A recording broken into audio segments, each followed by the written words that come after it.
Good evening to everyone.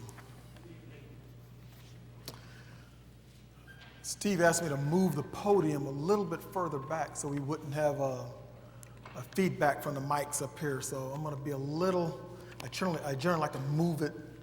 I don't understand the dynamics of rooms where people always want to be in the back, but that's the way it is.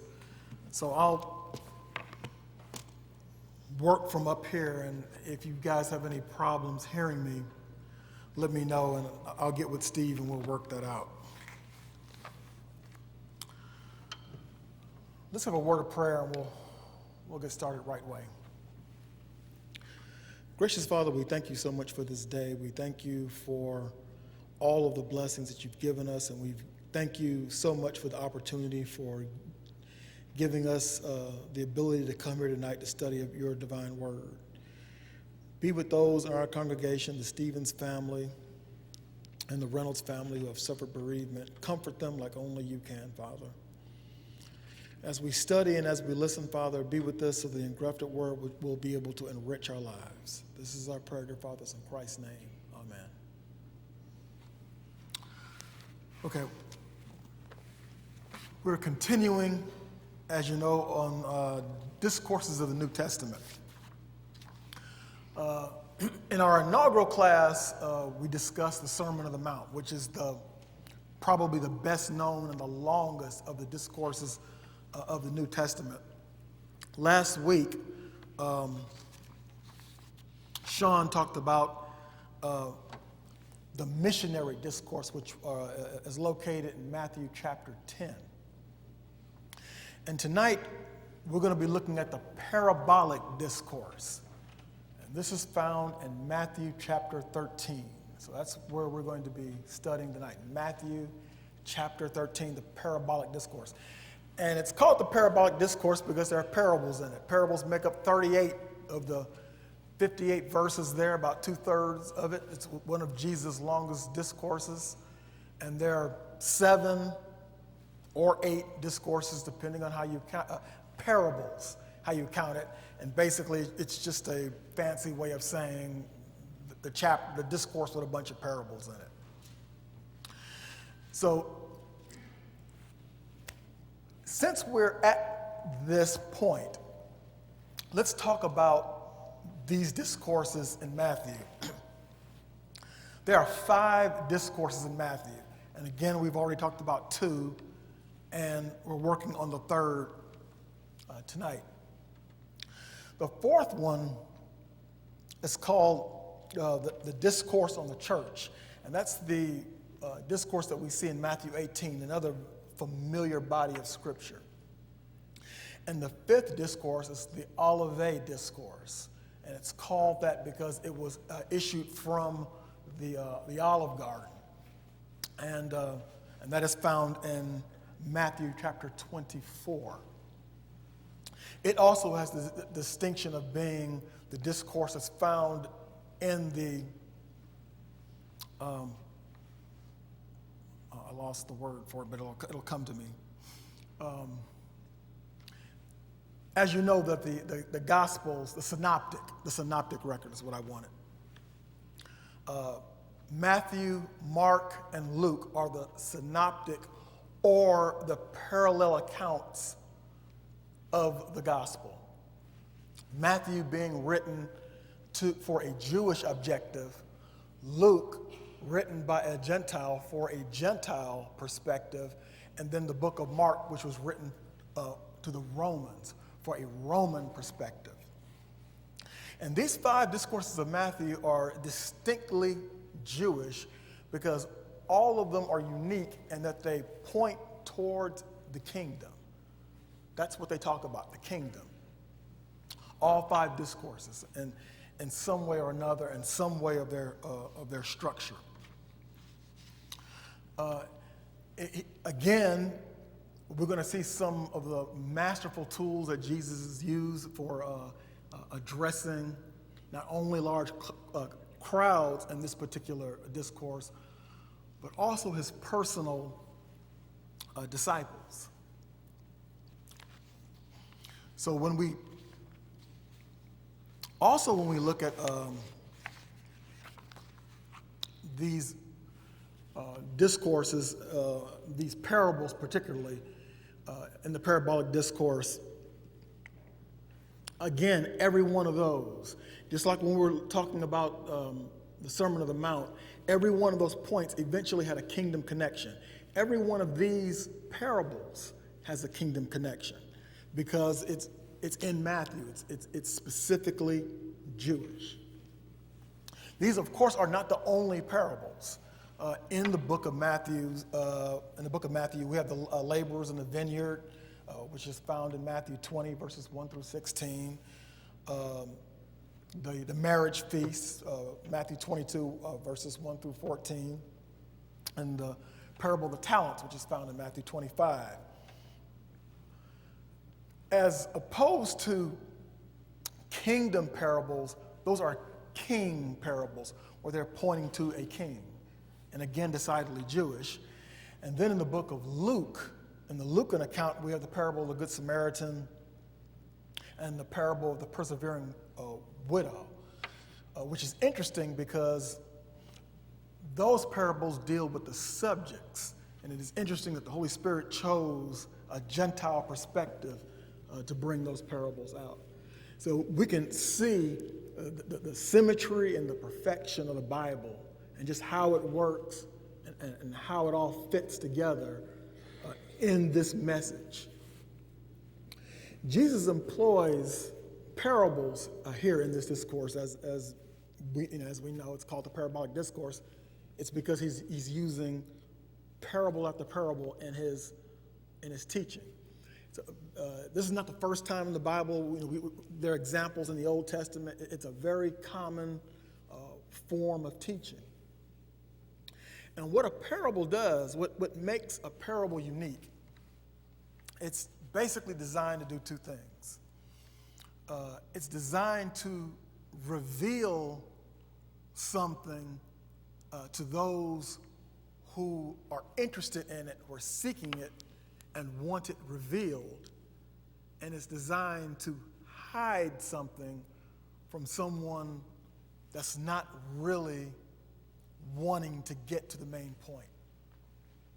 And so this is one of the things that Jesus used to sort of cut through some of the noise of people in that day who were listening to all of these things that were happening as this new way was coming upon the Roman Empire, and sort of dividing out those that were really, really interested in what the kingdom had to offer, and those who were just doing it for knowledge's sake, or those who were doing it just to, raise suspicions. So it's a very, very interesting, very deliberate way of teaching. We're going to see Jesus teach in two locations here. At the lake, he's going to teach, and we're going to see the parable of the sower, the wheat and the tares, the mustard seed, and the leaven. And then after he dismisses the crowd and goes inside the house, and then we get where it's more personal. It's just him and his disciples here. So we get a different set of parables designed specifically for those who are working with him in the ministry. The parable of the hidden treasure, the parable of the pearl of great price, and the parable of the dragnet. So it's a very, very interesting study, and we're going to just work our way through it right from the beginning. In chapter 13, verse 1, on the same day Jesus went out of the house and sat by the sea. And great multitudes were gathered together to him, so that he got into a boat and sat, and the whole multitude stood on the shore. So again, coming from what we discussed our inaugural week with the Sermon on the Mount, Jesus is famous. His teachings are causing people to be inspired throughout Palestine, this part of the Roman Empire. So there are thousands of people at every opportunity wanting to listen to Jesus. Now, in the Sermon on the Mount, he was being the master teacher, he used the topology of the land, and he went up on a mountain so that his voice would carry and that he was able to teach all the people that were there. And here he employs the same kind of thinking. The crowds had become so great that he's pressed against the lake. And so what Jesus does is he gets into a boat and he goes out into the water. That way he can sit there and he can teach, and all the multitudes can have a focal point where they can see Jesus and they can listen to everything that he's saying. So even in the smallest, almost minute details, we see how Jesus employs, whatever advantages that are in his sphere of influence in order to teach properly and to teach perfectly. Verse 3, then he spoke many things to him in parables. And we don't have to assume that these were the only 7 or 8, depending on how you count them, parables that were taught here. As a matter of fact, if you look in Matthew 13 and verse 34, it reads, all these things Jesus spoke to the multitude in parables, and without a parable he did not speak to them, that it might be fulfilled, which is spoken by the prophet, saying, I will open my mouth in parables, I will utter things which have been kept secret from the foundation of the world. So he's quoting the prophet Isaiah that he would do this. But also, toward the end of John, we know that many things were taught in the Bible that were not included. So we don't know how many actual parables he taught, if any. But we can assume that the ones that are provided here in Matthew 13 were the only ones. It's a good chance there were many others. And he goes into the parable of the sower. Behold, a sower went out to sow. And as he sowed, some seed fell by the wayside. The birds came and devoured them. Some fell on stony places where they did not have much earth, and they immediately sprang up because they had no depth of earth. But when the sun was up, they were scorched, and because they had no root, they withered away. And some fell among the thorns, and thorns sprang up and choked them. But others fell on good ground and yielded a crop, some 100-fold, some 60, some 30. He who has the ears to hear, let him hear. So he's talking about a sower, a person who's planting something. And this person is planting seeds. This is an agrarian society, so this is something that I would imagine everyone in the crowd immediately understood where Jesus was coming from. It's a person that's planting. They see this, they do this all the time. We also know that in Palestine, even to this day, of course, it's modern day Israel, this body of land that they're on. If you ever look or have traveled to that part of the world, you know that there isn't very much topsoil there. It's a very, very stony, very, very pebbly soil. And so what's happening is they're dropping the seeds to plant a crop.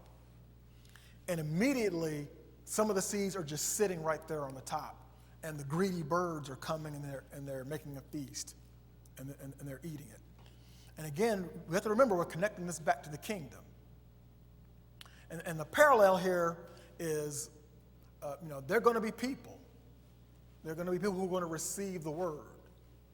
And it's only going to reach them on the surface. It's only going to reach them on the surface. It's not going to take root. And when that happens, they're easy prey for, in this case, seeds are easy prey for small birds. Christians or people that receive the word without any depth, they become prey to small circumstances. They become prey to the small things in life that pick them up and sweep them away, that devour them. So it's a kingdom connection. And he's making the parallel. Some were on stony places. They didn't have a lot of earth, but they sprang up. And so these are the ones that they caught on a little bit. But plants have to take root because that's where plants get their moisture from. That's where they get their water from. They get it from the soil.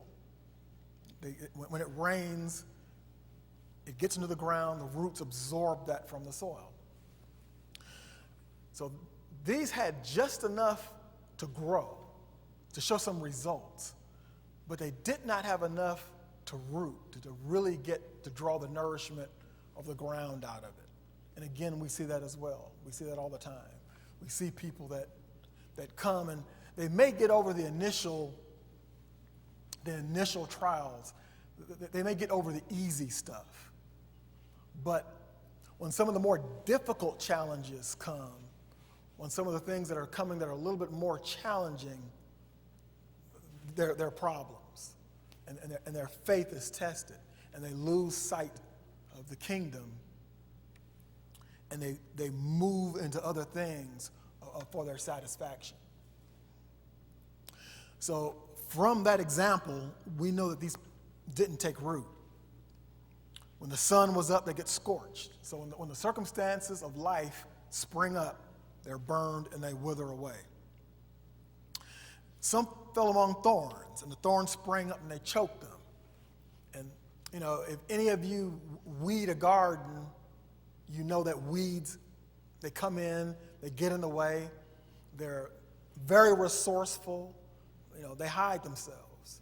And if you're not careful, you'll actually cultivate a weed. I had a weed that I fed and watered in my yard for 6 months before I figured out it was a weed. I had to pull it out because it had intertwined itself in with the other plants. And that's what also happens in the kingdom. People get mired in their families and their friends, things that are close by, close around. And those things become distractions, and then they choke out the progress that you make trying to get to the kingdom. So it's like a weed that's in your sphere, that's growing in your ground, that's in your circle, but that's choking us out and preventing us from getting to our full kingdom potential. But Jesus says in verse 8, but others fell on good ground. And he specifically says good ground. And when something falls on good ground, it manifests itself by yielding a crop. You know that it is good when a crop is produced. Notice he didn't say the plant got stronger. He didn't say the plant got bigger. He didn't say the plant lived a long and successful life. It became fruitful. It multiplied. It produced results. It produced more fruit, more people in the kingdom. And that's what the kingdom does when the kingdom falls on listening ears and willing hearts. People who want to be rooted, people who want to be a part of the kingdom. Those people will yield fruit. And that's what that parable tells us. And then in verse 10, the disciples came and said to him, "Why do you speak to them in parables?" And he answered and said to them, "Because it has been given to you to know the mysteries of the kingdom of heaven, but to them it has not been given. For whoever has, to him more will be given, and he will have an abundance. But whoever does not have, even what he has will be taken from them. Therefore I speak to them in parables, because seeing they do not see, and hearing they do not hear, nor do they understand." And then he also reminds them of the fulfillment of the prophet Isaiah. And this goes back to what we started in our prologue, with the twofold purpose of a parable was to make those who were hearing, the people who were already rich, the people who already wanted it, the people who had already accepted it, to make them learn, to make them profit. And the people that really don't have an ear, it becomes a bigger mystery to them. It becomes folly to them. And in verse 16, he says, "But blessed are your eyes, for they see, and your ears, for they hear. For assuredly I say to you that many prophets and righteous men desired to see what you see and did not see it, and to hear what you hear and did not hear it." Echoed also in Hebrews 11 and 13. All the people before that labored but never got to see the promised land. "Therefore hear the parable of the sower. When anyone hears the word of the kingdom and doesn't understand it, then the wicked one comes and snatches." He's basically explaining in his words the parable of the sower, which we just went over. "Then the wicked one comes and snatches away what was sown in his heart. That is he who received seed by the wayside. But he who received the seed on stony places, this is he who hears the word and immediately receives it with joy, yet he has no root in himself, but endures only for a while. For when tribulation or persecution arises because of the word, immediately he stumbles. Now he who received the seed among the thorns is he who hears the word, and the cares of this world and the deceitfulness of riches choke the word, and he becomes unfruitful. But he who receives the seed on the good ground is he who hears the word, understands it, and indeed bears fruit and produces." So we see that Jesus explains the parable. The second parable, well, before I go any further, any comments? I have all of you all capably confused, so I guess I can continue.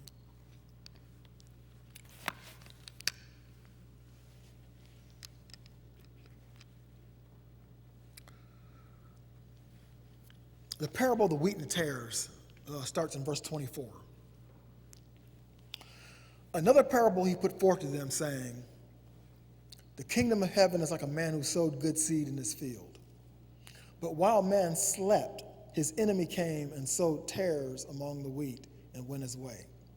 But when the grain had sprouted and produced a crop, then the tares also appeared. So the servants of the owner came and said to him, Sir, did you not sow good seeds in your field? How then does it have tares? And he said to them, An enemy has done this. The servant said to him, Do you want us to go and gather them up? But he said, No, lest while you gather up the tares, you also uproot the wheat with them. Let both grow together until the harvest, and at the time of the harvest, I will say to the reapers, First gather together the tares and bind them in the bundles to burn them, but gather the wheat into my barn. You know, in this world, as we pursue the kingdom, you know, the enemy is going to put all kinds of things in our place. And no one is exempt from this. We see this in Matthew chapter 4. Right after Jesus has been baptized by John the Baptist, and he's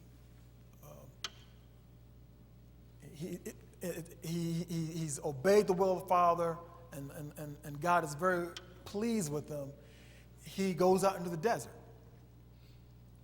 And the first thing that he encounters in the desert is the devil. It's the devil. And that's what it's like many times when you try to live a righteous life. After the dove comes the devil. And generally, the more you try to do right, the more upstanding you try to be, the more challenges you're going to have from the enemy. The health, wealth, and prosperity gospels, that are being preached today on television, are not telling the kingdom story the right way, because, that's a fact of life, but it's also something that we rejoice in when we have victory. It's part of the value of being in the kingdom. God did not promise our walk of faith to be problem-free. And most of us understand that. What God did promise us is that he would not give us a burden that we could not bear. And he would not have a door that would not open for us. And that all good things, come through him. But not a life that's separated or shielded from the enemy. You're going to have darts coming from every direction when you're trying to get to the kingdom. Because we have to remember, the enemy, Satan, he has a kingdom too. And he's trying to get people in his kingdom. And the one thing about, even in teaching in parables, there's no middle ground. Either it's there for your understanding and it's there for your blessings, if the kingdom is what you're seeking, or it's there for your confusion if that's not what you're seeking. So that there's no fence to sit on. There's no middle ground. It's one way or the other when it comes to valuing and pursuing the kingdom. And that's what all this is about. There are many twists on this particular parable, but the gist of it is, on the way, you're going to have the enemy supplant himself along with your prophet. And in the end, Jesus will sort it out. And the wheat will go to the barn, and the tares will go to the fire. That's how it will work. So, what we have to do as we grow together with these kinds of things, with these kinds of roadblocks and these kinds of things that the enemy put in front of us, we need to make sure that we bind together with those that are going to the kingdom, and that we bind our minds and our hearts with going to the kingdom. Then in verse 31, we have the parable of the mustard seed. The kingdom of heaven is like a mustard seed, which a man took and sowed in his field. Have you noticed, all three of these have something to do with planting. They all have something to do with agriculture in some way. What a man took and sowed in his field, which indeed is the least of all seeds. But when it is grown, it is greater than the herbs and becomes a tree, so the birds of the air come and nest in its branches. And I think this has been taught many times before, that a mustard seed is very, very diminutive. It's extremely small. It's extremely small. Out of all the herbs, it is the least of those seeds. But when it grows, it becomes a big bushel, a 10, 15-foot hedge almost. And it's so rich and it's so thick that birds and other animals can actually use it for shelter. That word actually means they can use it as a tent, because it stands up to the wind. It gives them shelter to all the environment. So even though it's a very, very, very small seed, it grows into something very, very substantial. And that is what the kingdom is. It's available to everybody, even to the very, very smallest. And because unlike other riches that have limitations, this one grows to be the king, basically, of the herbs. Big, strong, and useful. It's actually being used for the protection for the birds of the air. And that's what we should be when we're kingdom people. We should be useful. We should be growing. And no matter where we start from, we all have that same opportunity to get there. No matter how insignificant and slight our station in life is. You know, the kingdom will make us useful. The kingdom will make us a safe haven for those that are looking. It'll make us substantial. It'll make us good. Then we have the parable of the leaven. The kingdom of the heaven is like leaven, which a woman took and hid in 3 measures of meal until it was all leavened. And we know what leaven does. It makes bread rise. All these things Jesus spoke to the multitude in parables, and without a parable he did not speak to them, so that it might be fulfilled which was spoken by the prophet, saying, I will open my mouth in parables.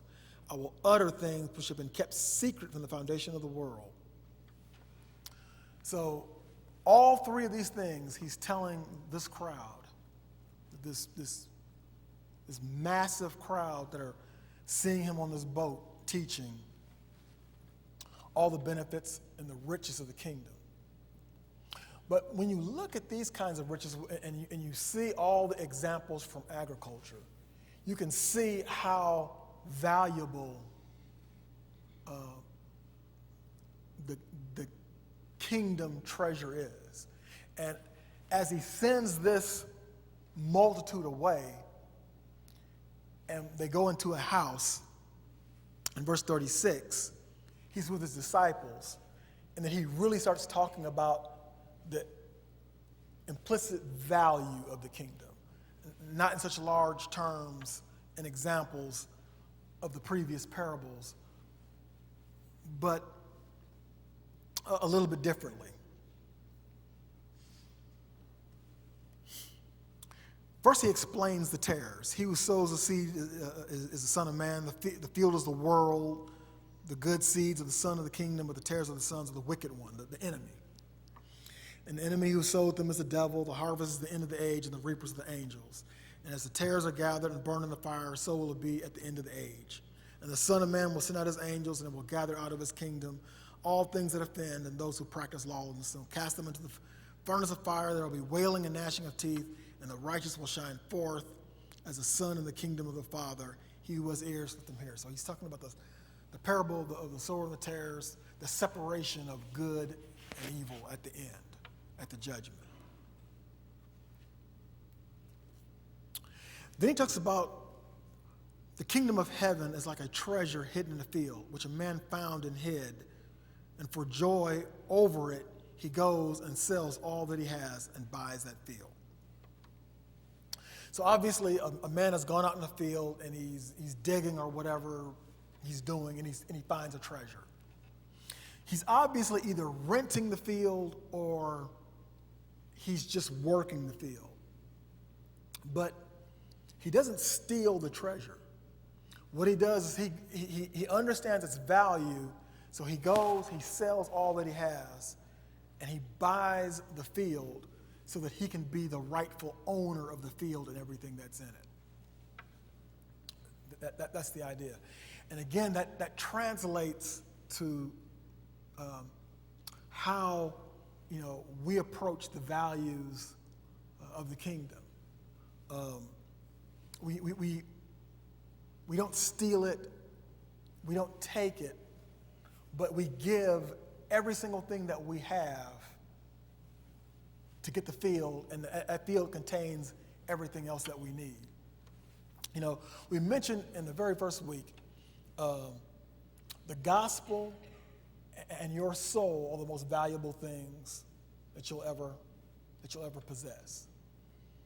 We can talk about the wealth of nations. We talk about how much oil is over there in Saudi Arabia and all those other countries in the Middle East. But they import, 99%, of their food. So, there's always a downside to any of the world's riches. I mean, we can't eat oil, but they can't put lettuce in their cars. So everything has a limitation except the gospel, except your soul in the kingdom. That supplants anything. There's no downside. It's the only thing that's everlasting, the only thing that won't rust, the only thing that can't be stolen. It is by far the most valuable thing that we can ever seek to own. And when we have it, we should give up everything that we have, and we should buy the field where it's hidden so that we can rightfully own it. Then he talks about the parable of the pearl of great price. Let me see what my time is like. I need to hurry up. Pearls were probably the most valuable, I won't call it a commodity. It's not really a commodity. It's more of it was a medium of exchange. It was used as money in these days. But they were absolutely the most valuable. And not only were pearls valuable, there were certain pearls that were more valuable than others. So he's talking about a merchant seeking beautiful pearls, but he finds one pearl of great price, and he went and he sold all that he had and he bought it. The idea is sort of what we just talked about. There are riches everywhere. There are worldly riches. There are riches of fame. There are riches of power. There are all sorts of riches. But there's only one eternal life.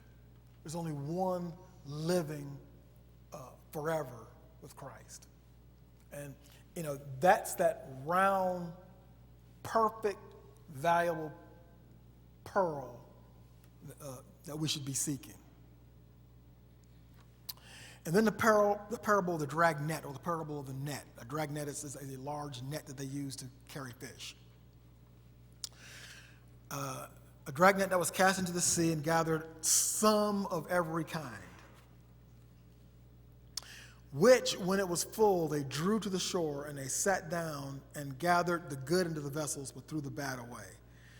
So it will be the end of the age. The angels will come forth, separate the wicked from among the just, and then cast them into the fire. It's almost like the wheat and the tares, but this is a little different. Because when you draw out a net,